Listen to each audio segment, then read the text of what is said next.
Hi viewers, welcome to Jayadev Academy. ఈ వీడియోలో మనం వైఎస్ఆర్ పెన్షన్ కానుక లేక ఓల్డ్ ఏజ్ పెన్షన్స్ ఆరు వృద్ధాప్య పెన్షన్ పొందడంలో క్షేత్రస్థాయిలో ఉన్నటువంటి సమస్యల గురించి ఈ వీడియోలో మనం మాట్లాడుకుందామండి. ఈ 2 సంవత్సరాల్లో కేస్ స్టడీస్ అంటే ఈ 2 సంవత్సరాల్లో మనం క్షేత్రస్థాయిలో పరిశీలించినటువంటి సమస్యలు ఏంటి, వాటిని ఎలా రెక్టిఫై చేస్తే మిగిలిన కొంతమందికి మనం ఈ పెన్షన్ అందచేయొచ్చు అనేది ఈ వీడియోలో నేను మీతో పంచుకుంటున్నానండి. నేను పంచాయతీ కార్యదర్శిగా పనిచేస్తున్నాను. నేను పొందినటువంటి ఈ ఎక్స్పీరియన్స్ అనేవి నా ఏరియాలో నేను పరిష్కరించడం జరిగింది.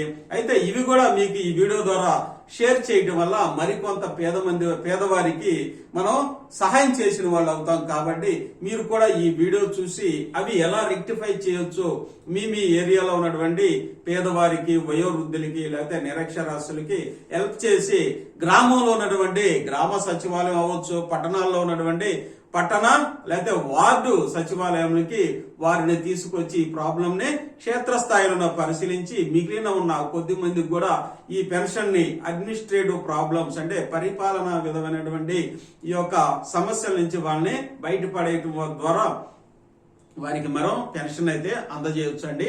కాబట్టి చూడండి, వైఎస్ఆర్ పెన్షన్ కానుక పొందడానికి మనందరికి తెలిసినటువంటి అర్హతలు అనేవి ఈ 2 సంవత్సరాల్లో చాలా మందికి తెలుసండి.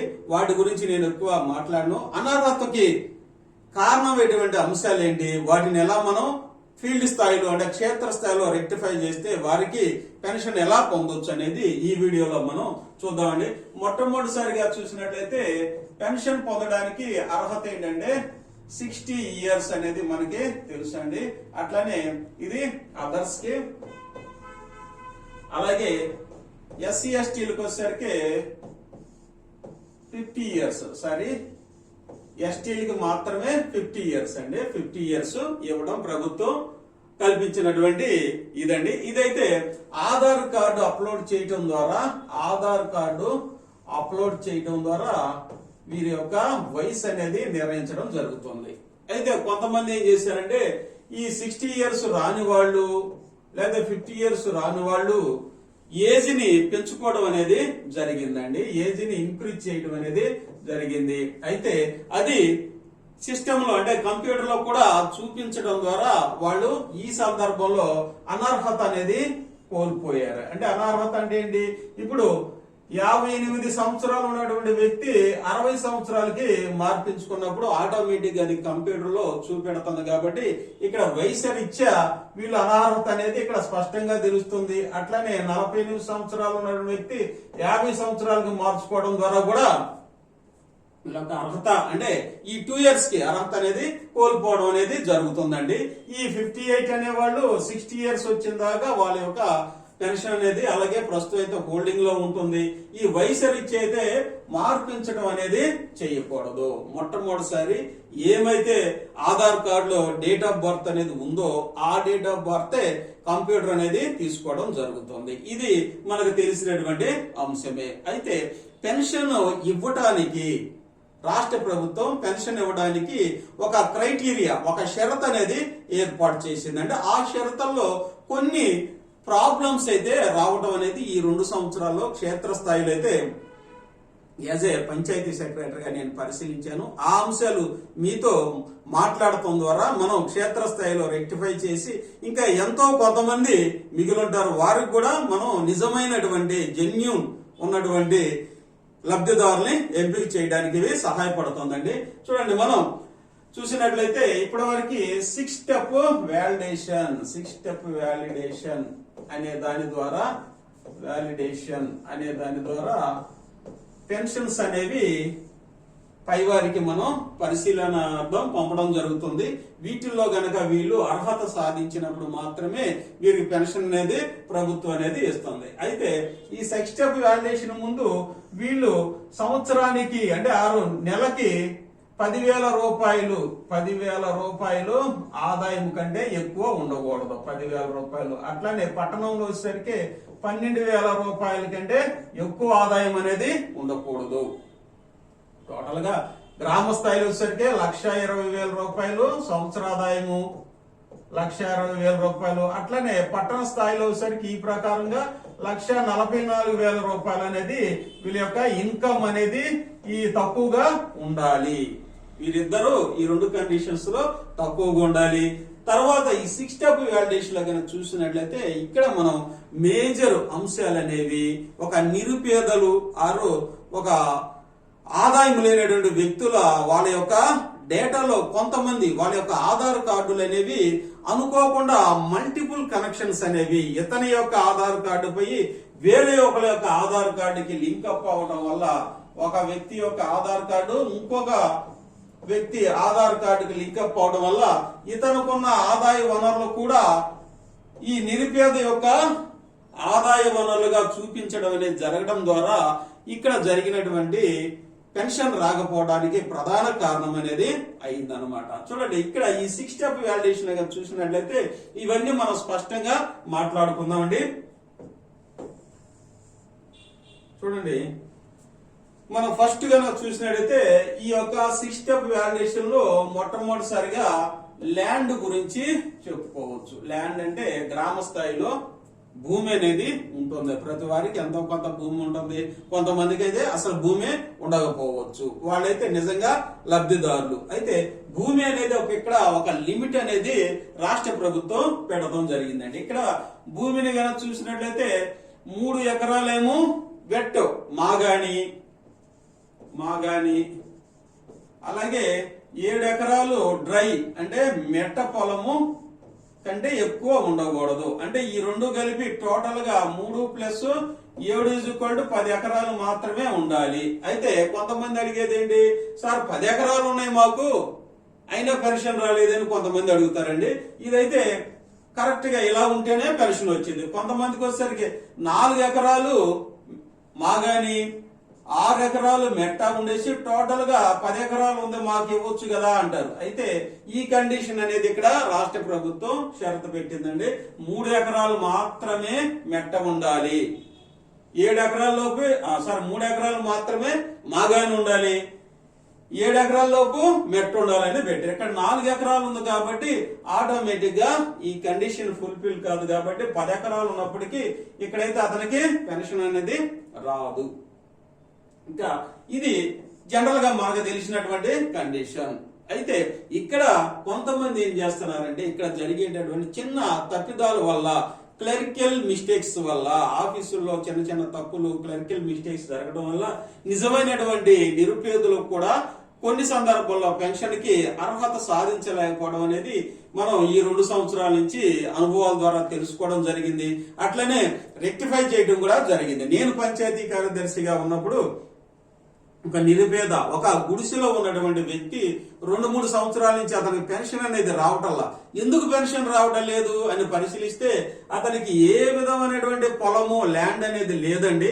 కానీ ఇతని యొక్క ఆధార్ కార్డు వేరే వ్యక్తికి కింద చెప్పాను చూసారా, వేరే వ్యక్తికి 9 ఎకరాలు ఉన్నటువంటి వ్యక్తికి 9 ఎకరాలు ఉన్నటువంటి వ్యక్తికి ఇతని యొక్క ఆధార్ కార్డు అనేది లింక్ అయి ఉంది. అంటే ఇతనికి ఇక్కడ 9 ఎకరాలు అనేది ఉంది మాగాని 9 ఎకరాలు మాగాని ఉంది కాబట్టి ఇతని యొక్క ఆధార్ కార్డు ఎంఆర్ఓ ఆఫీసులు అంటే తహసీల్దార్ ఆఫీసులో ఉన్నటువంటి 1B లేకపోతే అడంగల్కి అటాచ్ అయి ఉండటం వల్ల ఇతనికి 9 ఎకరాలు మాగాని భూమి ఉంది కాబట్టి ఇతనికి పెన్షన్ అనేది రాకుండా 3 సంవత్సరాల నుంచి అలాగే ఉంది. ఇతను నాకు వచ్చి చెప్పినప్పుడు చూసాం, పరిశీలించాం. మన డిజిటల్ అసిస్టెంట్ పంచాయతీ గ్రేడ్ 6 మన సచివాలయం ఉన్నటువంటి వీరి ద్వారా పరిశీలిస్తే ఇతనికి 9 ఎకరాలు అయితే అటాచ్ అయి ఉందండి. ఈయన నిరుపేద. మరి ఏం చేయాలి ఇక్కడ ఈ కండిషన్ లో మనం ఏం చేయాలి? ఈ 2 సంవత్సరాల అనుభవంలో కేస్ స్టడీస్ లో చూసినప్పుడు దీన్ని నేను చక్కగా పరిశీలించడం అయినది, పరిష్కరించడం అయినది. తద్వారా ఇతను ప్రస్తుతం పెన్షన్ అయితే తీసుకుంటున్నారు, చాలా ఆనందంగా ఉండారు. ఒక నిరుపేదకి ఈ పెన్షన్ రావడం వల్ల అతను చాలా ఆనందపడ్డాడు క్షేత్రస్థాయిలో. అయితే ఇతని యొక్క అడంగులు పరిశీలించి తహసీల్దార్ కార్యాలయంకి ఇతన్ని తీసుకెళ్లి ఎంఆర్ఓ గారు అంటే తహసీల్దార్ గారికి ఇతని యొక్క అర్జీ ఇచ్చి ప్రస్తుత పరిస్థితి స్టేటస్ మొత్తం వివరించినప్పుడు మేడం గారు సహృదయమైనటువంటి సహృద భావంతో ఇతని పేరు మీద ఉన్నటువంటి అడంగులకి అటాచ్ అయిన ఉన్నటువంటి ఇతని 9 ఎకరాలు తీసివేయడం వల్ల ఇతని యొక్క స్టేటస్ మీ భూమిలో సరికే 0 ల్యాండ్ అనేది రావడం జరిగింది. తద్వారా అతని యొక్క ఈ స్టేటస్ దీనికి సంబంధించి ఈ పత్రం మళ్ళీ రీఅప్లోడ్ చేసినప్పుడు ప్రస్తుతం ఇతనికి పెన్షన్ అయితే పొందడం అనేది జరిగింది. ఇది క్షేత్రస్థాయిలో జరిగినటువంటి కేస్ స్టడీగా మనం చెప్పుకోవచ్చు. అయితే ఇప్పుడు 95%, 90% ఇచ్చిన గ్రామాల్లో వచ్చేసరికి ఎంతో కొంతమంది మిగులున్నారు కాబట్టి వారికి కూడా ఇలాంటి సందర్భాల్లో ఇలాంటి సమస్యలు ఏర్పడతాయి కాబట్టి మనం కూడా రెక్టిఫై అవేర్నెస్ ఉండటం వల్ల వారికి కూడా పెన్షన్ కనుక ఇప్పించినట్టయితే వాళ్ళకి ఈ ఆర్థిక సహాయం ఎంతో కొంత వాళ్ళ జీవితానికి మనం మేలు చేసిన వాళ్ళు అవుతామనేసి ఈ వీడియో మీకు అందించడం జరుగుతుందండి. చూడండి, ఇక్కడ ఇది ఒక కేస్ స్టడీగానే మీకు చెప్పానండి. ఇది ల్యాండ్ కు సంబంధించినటువంటి అంశం అన్నమాట. అంటే టోటల్ గా 10 ఎకరాలు ఉండాలి. అయితే ఇక్కడ చూడండి, ఒక వ్యక్తికి 11 ఎకరాల పొలం అనేది ఉంది. 11 ఎకరాల పొలం ఉంది. వీళ్ళు ఏం చేస్తారు, గ్రామాల్లో మా బిడ్డలకి ముగ్గురికి పంచేసామండి, మా పేరు మీద కేవలం 1 ఎకరమే ఉంది అంటారు. ఎలా పంచారు ఇక్కడ అనేది ఇంపార్టెంట్. ఎలా పంచారు, వీలునామా రాసుకోవచ్చు, వీలునామా రాయొచ్చు, లేకపోతే ఒక స్టాంప్ పేపర్ మీద రాసుకోవచ్చు. అలా పంచేసి వీళ్ళు పంచేశారు అనుకుంటారు.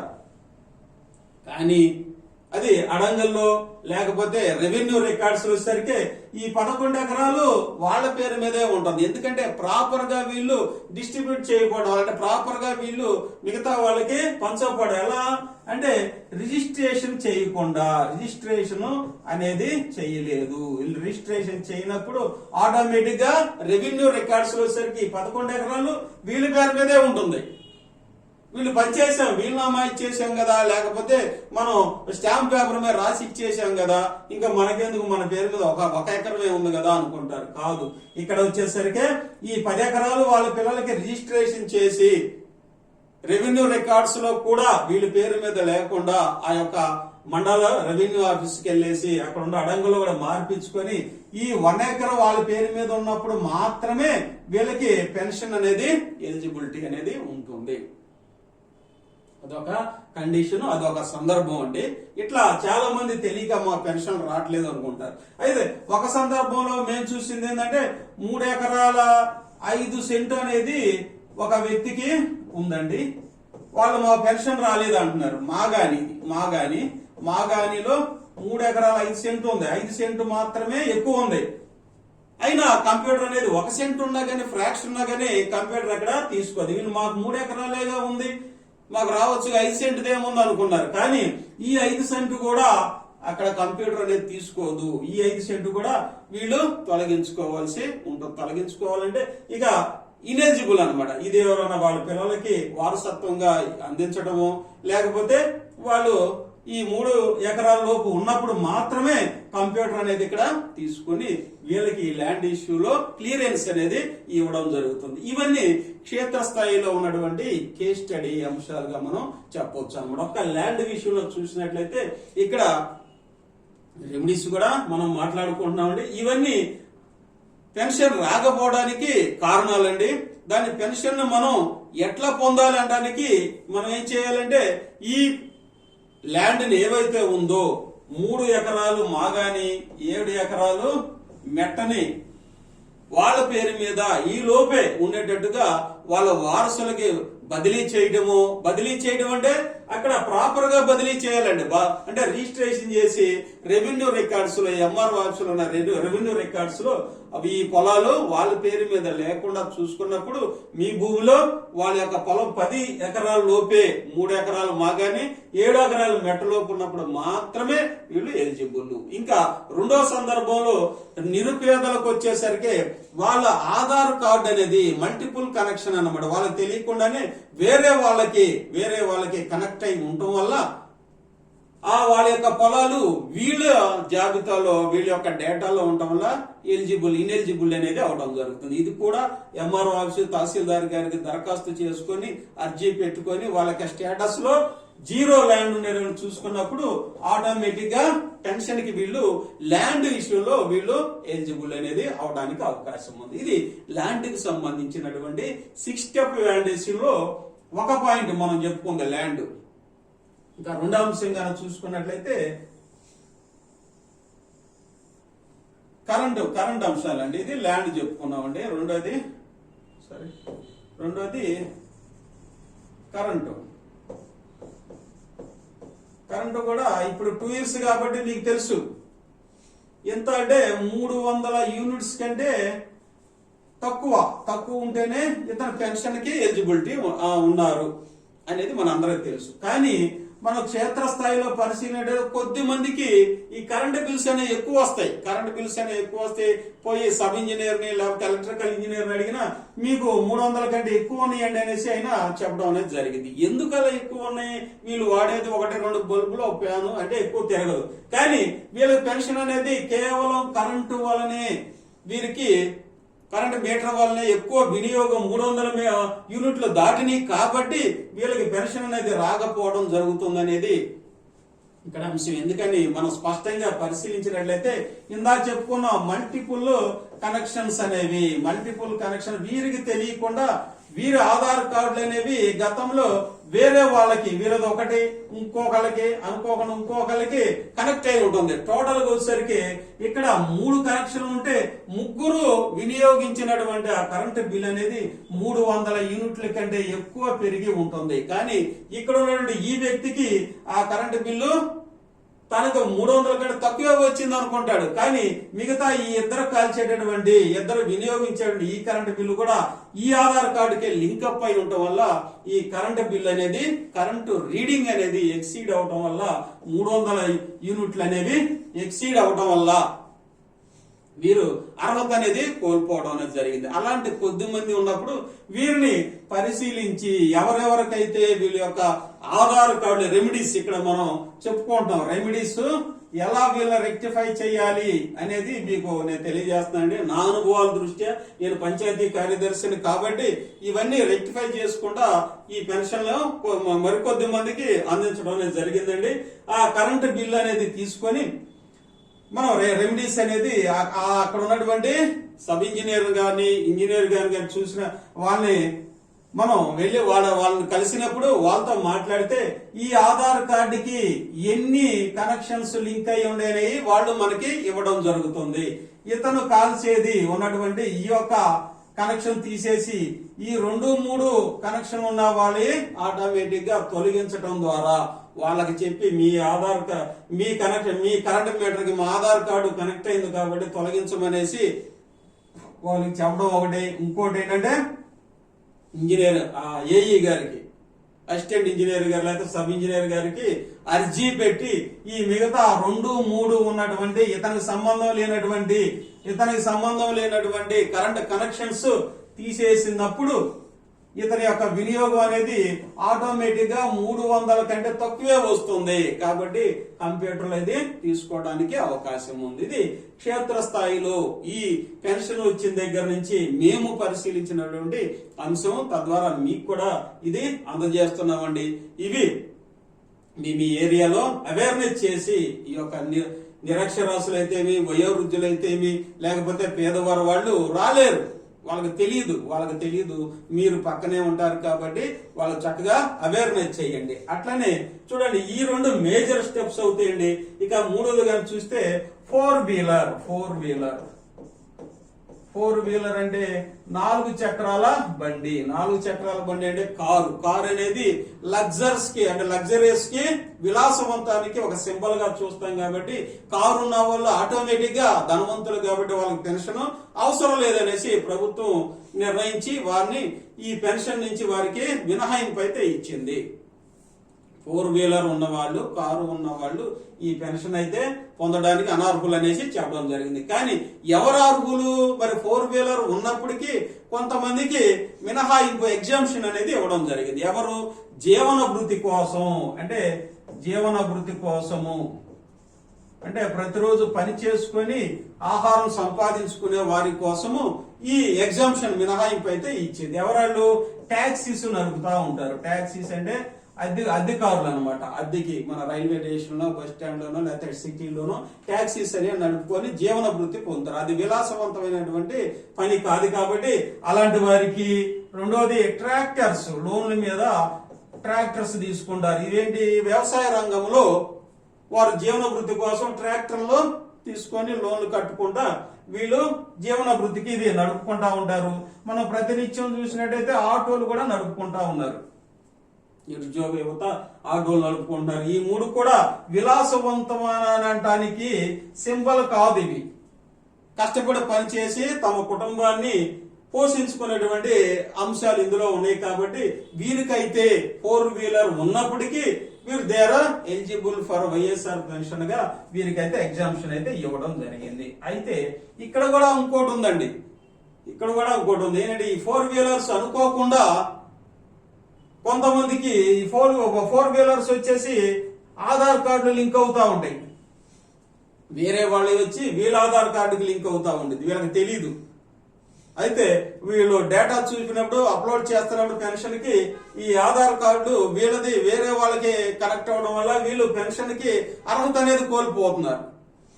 అలాంటి వాటిని కూడా పరిశీలించి వీళ్ళకి తెలియదు, మా కారు లేదు కదా అనుకుంటారు. కానీ కారు ఎవరిదో వచ్చి వీళ్ళకి ఆధార్ కార్డు లింక్ అప్ అవడం వల్ల ఆటోమేటిక్ గా పెన్షన్ అర్హత కోల్పోవడం వల్ల మాకెందుకు రాలేదు అనేది వాళ్ళకి తెలియదు. వాళ్ళు వెళ్ళి వాటిని రెక్టిఫై చేసుకోలేరు. కాబట్టి మనం అంటే ప్రభుత్వ ఉద్యోగులు అవ్వచ్చు, లేకపోతే యువత అవ్వచ్చు, అందరూ వీళ్ళకి సహాయం చేసి ఇలాంటి ట్యాక్సీస్ లేకపోతే ఎవరైతే లగ్జరీస్ కార్స్ కానీ వీళ్ళ వాహనాలు వీళ్ళు కానీ లింకప్ అయితే అవి తొలగించేసి ఆర్టీఓ ఆఫీస్ నుంచి తొలగించి వీళ్ళకి జీరో చేసినప్పుడు ఆటోమేటిక్ గా వీళ్ళ యొక్క అప్లికేషన్ అనేది అప్లోడ్ అనేది జరుగుతుంది.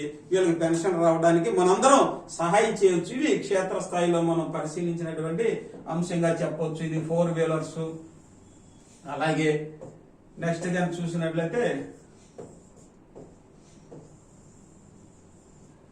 Income tax పేయి. నెక్స్ట్ గా చూస్తే ఇన్కమ్ ట్యాక్స్ పేయి. ఇన్కమ్ ట్యాక్స్ పేయి అంటే ఎవరండి? ఆదాయం ఎక్కువ ఉన్న వాళ్ళు ఆటోమేటిక్ గా ప్రభుత్వానికి ఇన్కమ్ ట్యాక్స్ కడతా ఉంటారు అనమాట. అలాంటి వాళ్ళకి పెన్షన్ అనేది అవసరం ఉండదు. ఎలా ఇన్కమ్ ట్యాక్స్ పే ఎలా వస్తారు అంటే, ఒక కుటుంబంలో కష్టపడి పిల్లవాడిని చదివిస్తే అతనికి ఉద్యోగం రావచ్చు. ఉద్యోగం వస్తే ఆటోమేటిక్ గా ఇన్కమ్ ట్యాక్స్ కి ఎక్కువ మంది వెళ్ళిపోతారు అనమాట. అలాగే కొంతమంది బిజినెస్ చేసి వ్యాపారం చేయడం వల్ల ఎక్కువ సంపాదించవచ్చు. అలాంటి వాళ్ళు కూడా ఆ కార్డులో ఎవరైతే వైట్ కార్డులో ఇలాంటి వాళ్ళు ఉంటారో, వ్యాపార పరంగా అభివృద్ధి చెందిన వాళ్ళు, ఉద్యోగ పరంగా అభివృద్ధి చెందిన వాళ్ళు, ఆ కార్డు ఆటోమేటిక్ గా పెన్షన్ కి ఎలిజిబిలిటీ కోల్పోతుంది అనమాట. ఎలిజిబిలిటీ కోల్పోతుంది కాబట్టి ఆ కుటుంబ పెద్దకి ఆటోమేటిక్ గా పెన్షన్ అనేది రాదు. మరి ఎప్పుడు వస్తుంది రెమెడీ? మనం దానికి ఎప్పుడు వస్తుందని చెప్పొచ్చు. ఈ ఉద్యోగం పొందినటువంటి వ్యక్తి ఈ కార్డు నుంచి ఎప్పుడైతే తొలగించబడతాడో ఆటోమేటిక్ గా ఆ కార్డులో ఉన్నటువంటి పాత కార్డులో ఉన్న తల్లిదండ్రులకు పెన్షన్ అనేది రావడం జరిగింది. ఉద్యోగం వచ్చినప్పుడు ఉద్యోగం పొందినటువంటి వ్యక్తి ఎప్పుడు తొలగిపోతాడు? కొత్త సపరేట్ కార్డు అనేది వచ్చిందంటే ఇతను ఆఫ్టర్ మ్యారేజ్, పెళ్లి చేసుకున్న తర్వాత ఇతని కుటుంబం వేరవుతుంది కాబట్టి ఇతను ఆ కార్డు నుంచి తొలగించబడతాడు. ఉద్యోగస్తుడు ఆటోమేటిక్ గా ఆ కుటుంబంలో ఉన్న పెద్దకి పెన్షన్ అనేది రావడానికి అవకాశం ఉండేది. వ్యాపారం అంతే, వ్యాపారం చేసే వాళ్ళు కూడా ఆ కార్డులో ఉన్నప్పుడు, మ్యారేజ్ అయినప్పుడు ఈ కార్డు నుంచి తొలగిపోతారు కాబట్టి ఆ కుటుంబ పెద్దకి ఆటోమేటిక్ గా పెన్షన్ అనేది రావడం జరిగింది. ఇన్కమ్ ట్యాక్స్ పే వల్ల ఇట్లా ఇది కూడా క్షేత్రస్థాయిలో కేసు అనేది రావడం జరిగిందండి.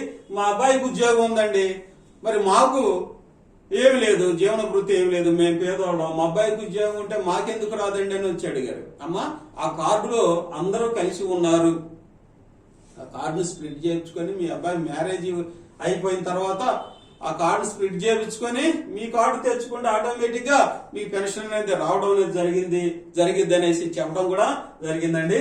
ఇది ఇన్కమ్ ట్యాక్స్ పే గురించి మనం చెప్పొచ్చు. అలాగే ఇక గవర్నమెంట్ ఎంప్లాయీస్ గురించే మనం చెప్పుకున్నామండి. Government employee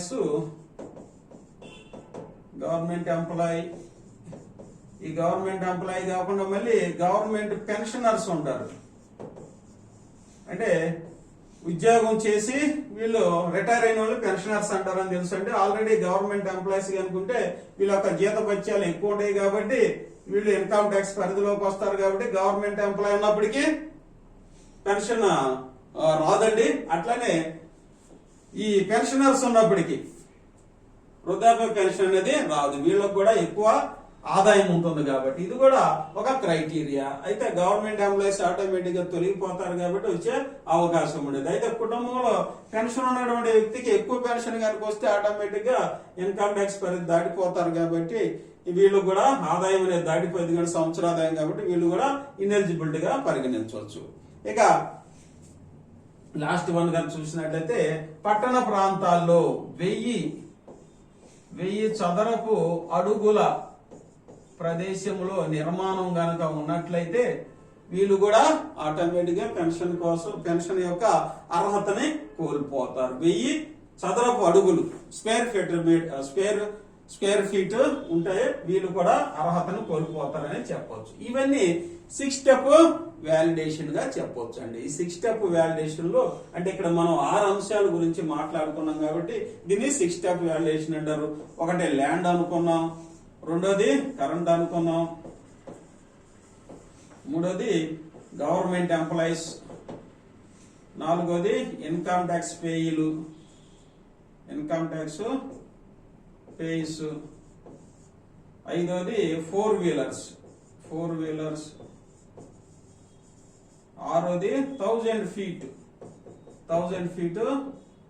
square feet. 1000 feet కనుక పట్టణంలో కనుకుంటే ఫీట్ కనుకుంటే స్క్వేర్ ఫీట్ కనుకుంటే ఈ 6 అంశాలు కనుక పరిశీలించి ఈ 6 అంశాల్లో గనక అర్హత సాధిస్తే ఆటోమేటిక్ గా అతనికి పెన్షన్ అనేది వచ్చేటటువంటి అవకాశం ఉంది. కాబట్టి మనం మొదట్లో చెప్పుకున్నాం చూసారా, ఇవి చాలా మందికి తెలియకపోవడం వల్ల, రెమెడీస్ తెలియకపోవడం వల్ల కొద్ది మంది పెన్షన్ అనేది కోల్పోవడం జరుగుతుంది. వాళ్ళు తీవ్రమైనటువంటి ఇబ్బందులు పడుతున్నారు. మీరు ఈ వీడియో చూస్తున్నారు కాబట్టి మీరు కూడా దీని మీద అవగాహన తెచ్చుకొని అలాంటి వారికి కనుక పెన్షన్ కనుక మనం ఇప్పించగలిగితే వారి జీవితాల్లో మనం వెలుగులు నింపినట్లు, చాలా మేలు చేసినట్లు ఉంటుందండి. అట్లానే చూడండి, నవశకం బెనిఫిషియరీ మేనేజ్మెంట్ ఇవన్నీ ఎక్కడ అప్లోడ్ చేయాలండి? రెక్టిఫైడ్ అయిన తర్వాత నవశకం బెనిఫిషియరీ మేనేజ్మెంట్ అనేటటువంటి పోర్టల్లో ఇవన్నీ అప్లోడ్ చేస్తే వారికి పెన్షన్ వచ్చేటటువంటి అవకాశం ఉంటుందండి. ఇవన్నీ ప్రతి గ్రామ సచివాలయంలో, ప్రతి వార్డు సచివాలయంలో డిఏ అంటే డిజిటల్ అసిస్టెంట్ అంటారు. వీరిని పంచాయతీ గ్రేడ్ 6 గా ప్రభుత్వం గుర్తించిందండి.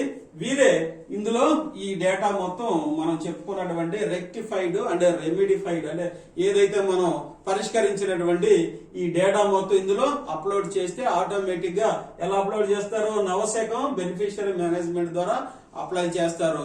ఆటోమేటిక్ గా ఉన్నటువంటి గ్రామ స్థాయిలో లేకపోతే పట్టణంలో నిరుపేదలు, అట్మోస్ట్ అండర్ ప్రివిలేజ్డ్ ఇంకా తక్కువ స్థాయిలో ఉన్న వారికి, కొద్దిమంది మిగిలిన వారికి మనం సహాయం చేయడానికి అవకాశం ఉంటుందండి. కాబట్టి ఈ వీడియోలో మనం మాట్లాడుకున్న అంశాలు ఏంటంటే వైఎస్ఆర్ పెన్షన్ కానుక అనర్హత కారణాలు ఎలా పొందాలనేవి మన క్షేత్రస్థాయిలో కేస్ స్టడీస్ ద్వారా మీకు ఎగ్జాంపుల్ గా ఇవ్వడం జరిగిందండి.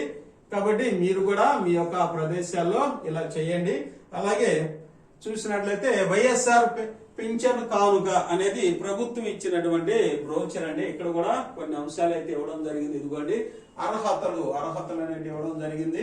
మొత్తం కుటుంబ ఆదాయము గ్రామీణ ప్రాంతాల్లో నెలకి 10,000 రూపాయలు, పట్టణ ప్రాంతాల్లో 12,000 రూపాయలు అనేది ఉండాలని చెప్తుంది.